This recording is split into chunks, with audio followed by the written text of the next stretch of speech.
Darkness has always been a mystery, something beyond human comprehension, where evil manifests in ways that defy our perception and reason. The Conjuring Universe is no different. With every movie and every entity that shows up, the line between reality and the supernatural blurs, leaving behind a feeling that there are forces beyond human control. Forces that, no matter how hard we try, we simply can't beat. That's why today I bring you a list of more 5 demons there's no way to beat in the Conjuring Universe. If you want to check out the video for part 1, I've dropped the link in the first pinned comment. Before we start, subscribe to the channel to watch me take down the next films in this franchise, and more importantly, be sure to baptize that like button with holy water. I'm going to start this list from least to most terrifying in terms of pure demonic chaos, as in 5th place. I'm picking the samurai from Annabelle Comes Home. This entity defies any attempt at destruction. The samurai is a metaphor for war and destruction. A warrior who's already dead, but whose spirit keeps fighting, relentless, without rest. The samurai isn't just a vengeful spirit, he's a twisted reflection of honor, a presence of suffering and anger that refuses to be erased. According to what we know, the samurai is responsible for finishing hundreds of people in the past, including women and kids. That's why we hear his victim screams when Judy and the other girls stupidly walk past the samurai. Sadly, Annabelle 3 had to scale down the samurai's abilities to focus on the doll. However, we can still see that the entity is dressed in feudal Japan armor, which has some level of protection and could withstand several blows from the girls in danger. The scariest thing about this entity is the katana, the samurai's sword. It's an insanely sharp blade, and if the movie had really made the most of it, the entity would have used it without hesitation. That would have ruined Judy's and the others' lives in mere minutes, since no door could withstand the strikes of this weapon.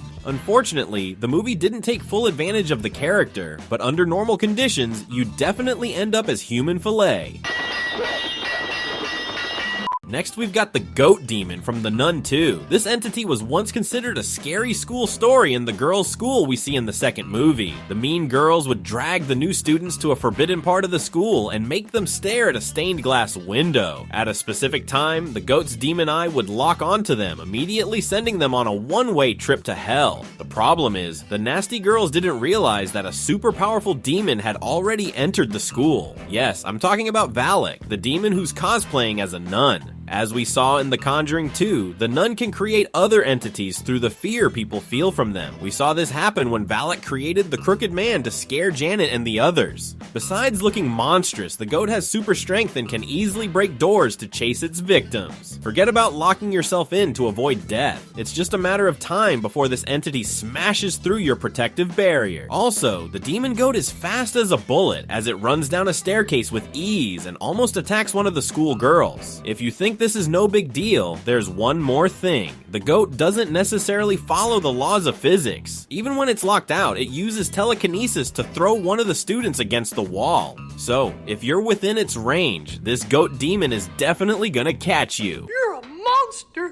Coming in with the bronze medal is the Crooked Man, an entity created by Valak from an old nursery rhyme that used to terrify kids at night. Even if you think the Crooked Man is just a tool of the nun designed to spread terror in the Hodgson family, the story isn't quite like that. After The Conjuring 2 premiered, director James Wan believed that the Crooked Man would be the next movie to come out in this universe, which confirms that the creator of the franchise always saw the entity as something separate from the nun, a creature that truly existed in this world, otherwise Janet and her siblings wouldn't know the rhyme. The problem is, Valak became so popular that the creative team had to develop an origin story for the character. Over time, the Crooked Man got sidelined until recently, when James Wan himself confirmed that the studio canceled the movie. In an interview from May, the director said that he still has a story for this entity and believes it could make a great film, which is something I definitely love to see. Let's break down the Crooked Man now. The entity is pretty much indestructible, plus it has the ability to contort its muscles to grow or shrink, shapeshift into animals to trick its victims, and even manipulate matter as it cracks the ceiling of the Hodgson house's second floor with nothing but the power of its mind. Ed tries to face it, but he doesn't have much success. In the process, he almost gets his head whacked by the Crooked Man's weapon, an umbrella it carries around everywhere. I know the Warren couple has faced plenty of threats over the decades, but if you were someone without experience with the paranormal, the Crooked Man wouldn't even need to use his most overpowered abilities. Just hearing him sing that creepy song about his legend would have you shaking in your boots, especially since the entity's voice is all distorted and sounds like it's been smoking its whole life. Crooked Man.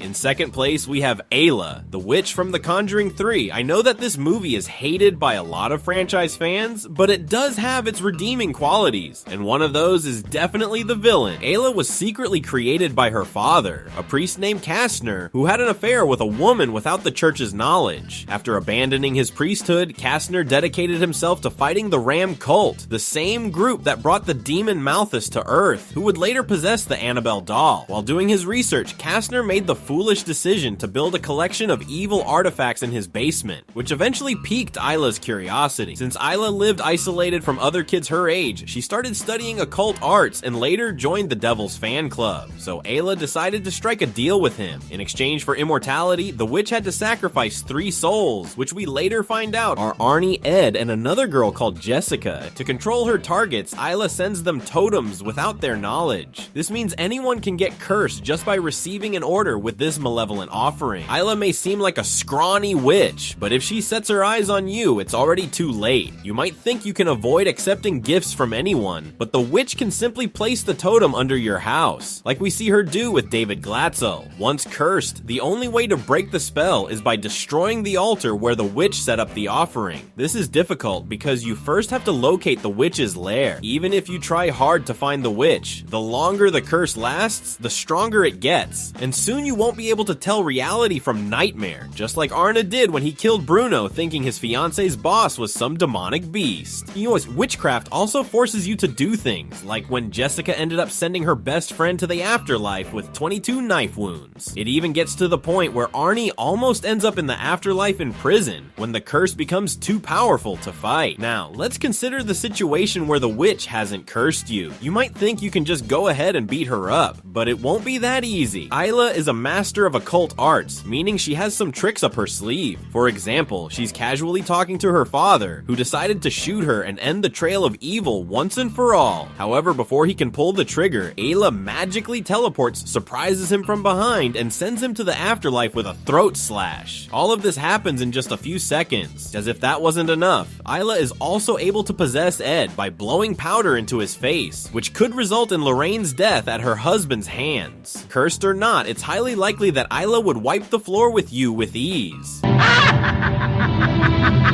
Lastly, we have what might just be the most powerful entity in the entire saga, and yes, I'm talking about the Mirror Demon. Since the script for The Conjuring 4 was written in the morning after a night of heavy drinking, let's just say that the plot isn't exactly genius. The screenwriters didn't even bother to give this demon a name. However, something that has even the Warren couple shaking in their boots can't be ignored. Even though Ed and Lorraine were early in their careers, the psychic knew that the entity tied to the mirror was powerful enough to defeat any more experienced demonologist, which is why she ran from that cursed object as fast as she could. That said, the mysterious entity followed the couple to the hospital and even went so far as to nearly finish off Judy, the Warrens' newborn daughter, for a few minutes. Just that alone shows that the Mirror Demon cannot be ignored, even if you're far away from it. Once it's interested in you, forget it. The entity will follow you wherever you go. I'd even venture to say that this devil might be more powerful than Valak. The Mirror Demon has the ability to control the 3 spirits that died in the Smurl house. In other words, while the nun could only manipulate the spirit of Bill Wilkins, a man who had been good in life, this demon can control vengeful spirits, like the one I just mentioned, someone very different from the farmer who in the past ended the lives of his wife and mother-in-law. If you think this demon can only terrorize people who physically touch the mirror, like Lorraine and Judy, think again. This entity literally pursues Father Gordon, who had just entered the house, to bless the place with holy water. The demon can even create visions in holy places, like the diocese where Gordon sought help from the bishop, which eventually forced Father Gordon to jump rope with his own neck. Another thing we need to consider is that the demon is practically indestructible. Even the Smurl girls couldn't get rid of the mirror by throwing it away. I don't even need to remind you that the entity also tricked one of the girls in the family by making her spit out pieces of the mirror. On top of that, the entity can manipulate living beings like the family dog and even Mr. Smurl, who gets paralyzed in midair. The nun could theoretically only be stopped because Lorraine figured out her real name, but it took an exorcist and 2 mediums to contain the mirror demon, at least temporarily. Now, I want to hear from you. Who do you think is the most powerful entity in the saga? Drop your thoughts in the comments. Also, leave suggestions for more list topics you want me to cover on the channel. I'll catch you guys in the next video, and thanks for watching.